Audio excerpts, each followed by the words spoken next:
అయితే పేరుమా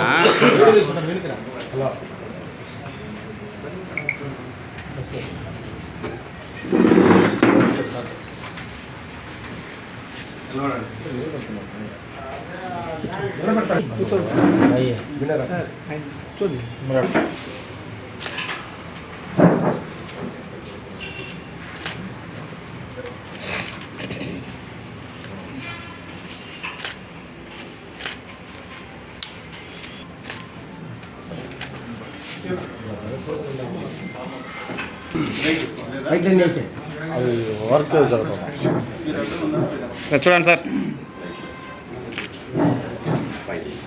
okay sir.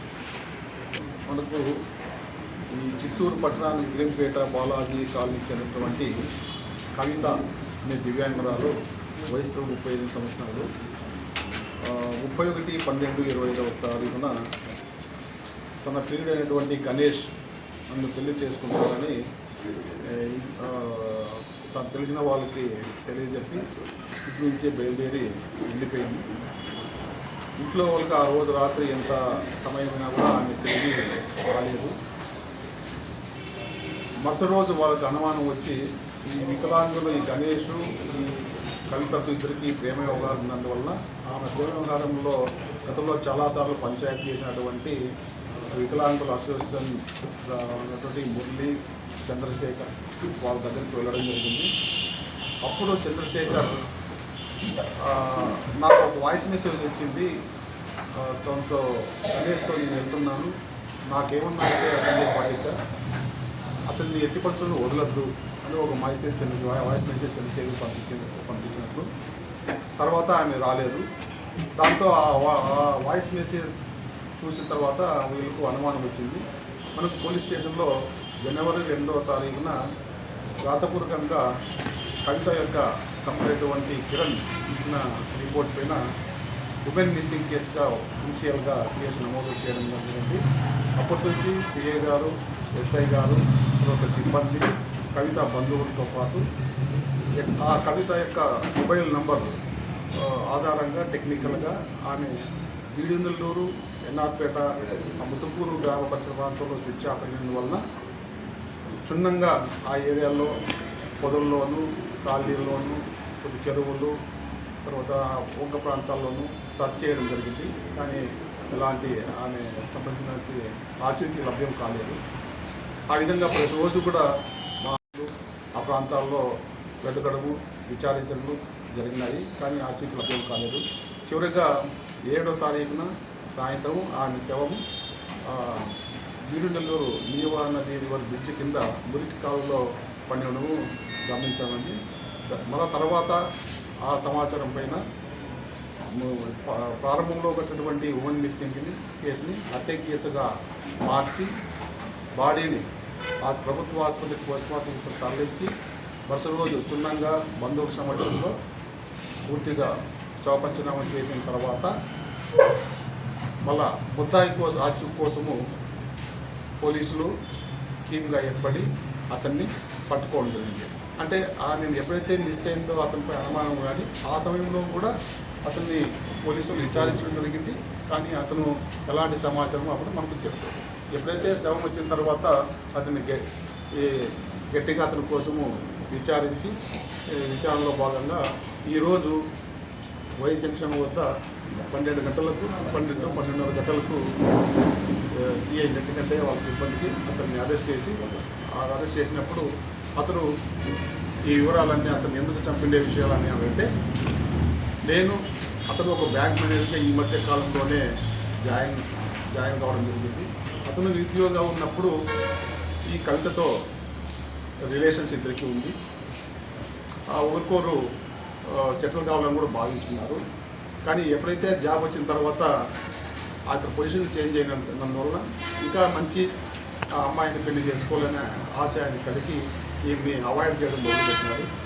ఆ ప్రయత్నాల్లో ఈమె పట్టుదల వదలకుండా ఈ వికలాంగుల అసోసియేషన్ సభ్యులకు కొన్నిసార్లు కొన్ని పోలీస్ స్టేషన్ చుట్టూ కూడా వ్యవహారము వచ్చింది.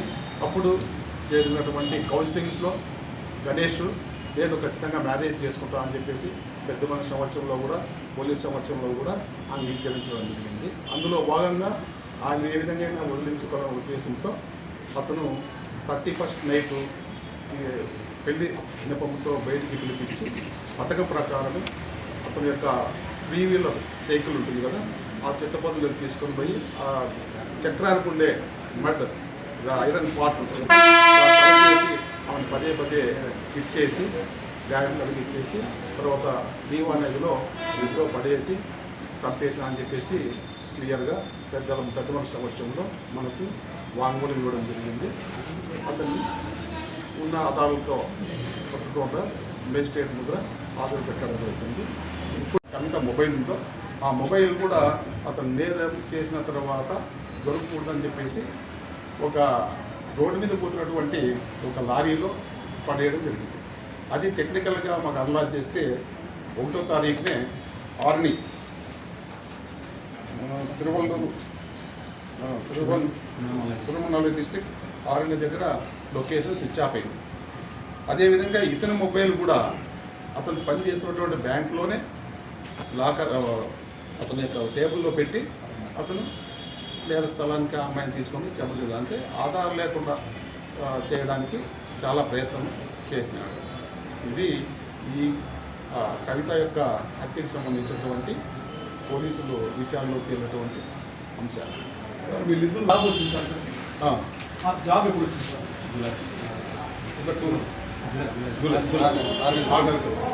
రోడ్డు ఆడ సంపేస్తుండే ప్రాంతానికి ఎంత దూరం? జస్ట్ 60 చిత్తూరు సార్ అవి కూడా పుచ్చుకున్నట్లుంటుంది. అదే 4 చీరలు సంవత్సరంతోనే ఒకవేళ పోలీసు వాళ్ళకి వచ్చినప్పుడు బాధితులు పోలీస్ స్టేషన్ అప్రోచ్ చేయవచ్చు. పోలీసు వాళ్ళు ఒకవేళ మా జ్యుడిషియల్ కాదు అది పోలీస్ స్టేషన్ పక్కన ఉన్నాను కాబట్టి డైవర్ట్ చేసిండొచ్చు. అదేం దాని పెద్ద ఆ విషయం ఏదో, ఎందుకంటే ఏ రోజైతే ఆమె ఇంట్లో నుంచి పోయిందో ఆ రోజు రాత్రే చంపబడింది కాబట్టి ఇది వాళ్ళు పోలీసులకు కానీ సొసైటీలో ఎవరికైనా దృష్టికి కానీ తీసుకొచ్చిందేదే 1వ తారీఖు తీసుకొచ్చారు. 1వ తారీఖు తీసుకొచ్చారు అంటే అప్పటికే చంపబడి దాని విషయం అంత మనం ప్రాధాన్యత ఇవ్వాల్సిన అవసరం లేదు. సార్ ఏ డేట్ చెప్పారు సార్? 31st 1వ తారీఖు ఏ రోజు అంటే 31st అక్కడే చెప్పారు సార్. 31st అది గంగానూరు బ్రిడ్జ్ దగ్గర 10:30-11 మధ్యలో చంపేశారు. 10:30-11 మధ్యలో చంపేశారు. గంగానూరు వాళ్ళు అదేమి పట్టించుకోలేదు సార్. అది టౌన్కి దీవా బ్రిడ్జ్ నుంచి టువర్డ్స్ చిత్తూరు వైపు దాదాపు 1 కిలోమీటర్ పైన ఉంటుంది. మొత్తం మామూలుగా లారీలకి